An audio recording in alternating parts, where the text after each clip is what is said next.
Hi everybody, it's Kiana again. Thanks for joining me. Welcome back to my kitchen. So for dinner tonight, I'm going to make garden stuffed chicken.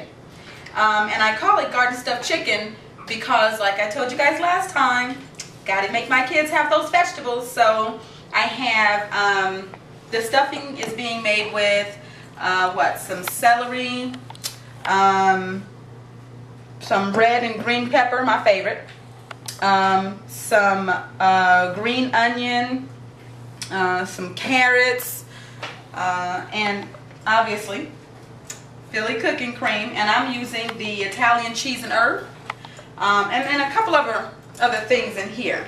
And so the most important thing I think to remember about making anything stuffed, chicken or whatever, is that you need a nice big juicy piece. And so since I try to be health conscious, I like to buy the boneless, skinless chicken breast, which is what I'm going to be using today. And believe it or not, I got this from Walmart on sale. I was so excited. It was like $10 for 12 pieces. So that was good. So when you are going to stuff a chicken, I had to learn the hard way. It was actually kind of funny. About a year and a half ago, I was in the kitchen. I was trying to figure out how to stuff a chicken, and I had this grand idea about what it would look like, or how it should look, or how I should stuff it. And needless to say, it wasn't stuffed. So time and practice, and I kind of got it down to a science, or at least the way I like to do it. So what you're going to do is you're going to take the fat end of the chicken, so the top end of the chicken, and you're going to take your sharpest knife, and you're just going to cut a little slice in. Not a whole lot, just enough, okay? And then you need to be pretty handy with a knife, because if you're not, you potentially can hurt yourself. And so while I like my two daughters in the kitchen to help me, I have a 16-year-old daughter and I have a 13-year-old daughter. And I like for them to kind of be in the kitchen, know their way around the kitchen, know what they're doing, so that they can be independent when they become adults and stop coming to my house to eat my food like my 19-year-old son does. So I don't really let them put the whole, so to speak, into the chicken, because I'm just afraid that they might cut themselves, because it's really a science. So come on in close so that you can see how it's done. And you see I turned the chicken on its front side. So now I'm holding it with the back side to me. And what I'm going to do is I'm going to come in a little closer so you can see this. I'm actually going to dig the chicken out in the middle with the knife. And if you notice, I'm holding the chicken firmly in between my fingers. And that's for me to be able to feel where the knife is going so I don't cut myself. And I'm just going to wiggle it very slowly, and I'm not going to, I'm not going to force it. I am going to push it a little bit, but I'm certainly not going to force it. I'm just going to turn it over so you can see. You see the knife there? But again, I haven't pierced the outside of the skin, and that's, again, because I'm moving so slowly, and I'm feeling where the knife is as I do it, okay? Check that out. All right, so, heading back over, as you can see, I got it cut, all right? Now, if any of you all have babies in the house, using a baby spoon is actually the best way to get the stuffing in there. So to stuff the chicken, you just want to use a spoon that's not so big. And if you guys are lucky like me, I have a great niece. She's so cute. She's a year old, and I'm going to use her baby spoon, and I'm not going to tell her mother that. So I use the end of the baby spoon just to kind of make sure that the stuffing is all the way down in the chicken. And if you just take a quick look, you see how far down I'm able to go? That's how far down I cut it. So a little bit more in there. Okay, now that's done. And so you ask, well, how is she going to close the chicken? Voila, toothpicks. And so I'm going to I stick mine in kind of on a sideways sort of slant, just enough to close it. And then I'm going to lay the chicken in, and I'm going to lay the chicken in on its back side, on the flat side. And then my little basting, and in the oven we're going to go, and this should be done baking in just about 40 to 45 minutes or so. My oven has already been preheated to 400 degrees, so it's going to be nice and ready. I'm going to cover this with foil because I don't want it to be hard when it cooks on the top. So I'll see you guys in a little bit. Let you see how it looks when it comes out.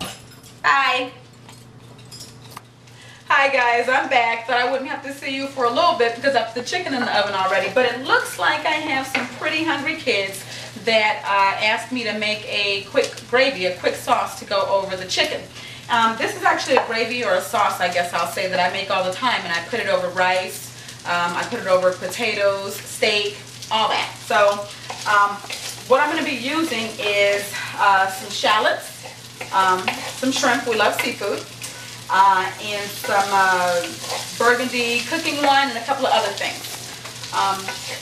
And so the first thing I do is I brown my shrimp in about 2.5 ounces of olive oil along with my shallots. And I don't cook it until the shrimp is hard. I cook it just until it's brown. See? And then I'm going to add a couple of other things to it. Let it thicken up and lace it on top of my chicken. I'll let you guys know how it turns out.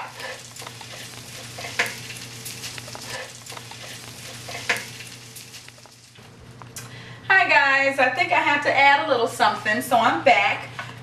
The kids smelled the chicken and they decided to run down and kind of asked me to make a sauce to go on it. So just thinking about the type of chicken I was making and what I stuffed, I decided to make a like a tomato creamy or a creamy tomato sauce, I guess I'll say. So I used I think a teaspoon of chicken bouillon. I used half a cup of heavy whipping cream, which I love. I used I think it was a 6 or 8 ounce can of tomato paste. You guys know I love shrimp, so I sauteed some shrimp and shallots in some olive oil. I got a couple of bay leaves in here. And what else do I have? Let me look at my little cheat sheet. I got some garlic salt. I used half a cup of burgundy cooking wine.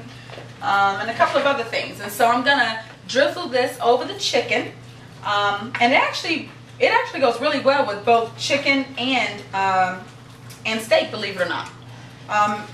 And you can also turn this into a soup because it's kind of thick. I'll show you. See, it's kind of thick. So if you wanted to add like carrots, like bite-sized carrots, or some broccoli, some cauliflower, some celery, and a little bit more water, a little bit more heavy whipping cream, you actually could turn this into a tomato-based soup or a vegetable soup in the wintertime when it's really cold. Luckily, I don't have that problem because I'm in Arizona, so it's not going to get cold enough for me to make a soup. But I'm going to drizzle this over the chicken, and this can actually be made while the chicken is in the oven. Prep time for this, together with cooking it, 10 minutes even. So I'll see you guys in a little bit if they don't try to make me make something else.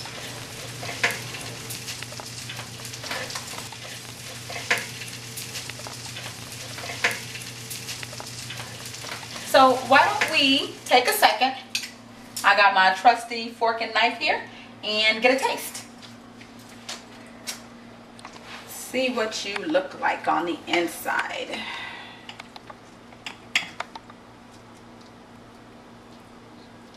Oh wow, take a look.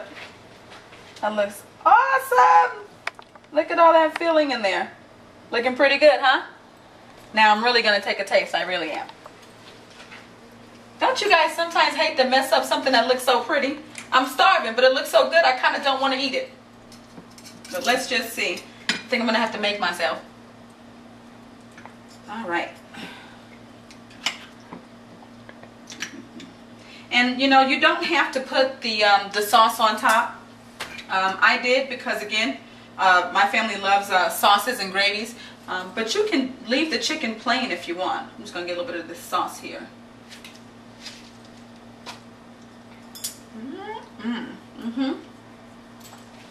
This is very good. A little hot, but very good. You know what? I'm going to have to cut the camera.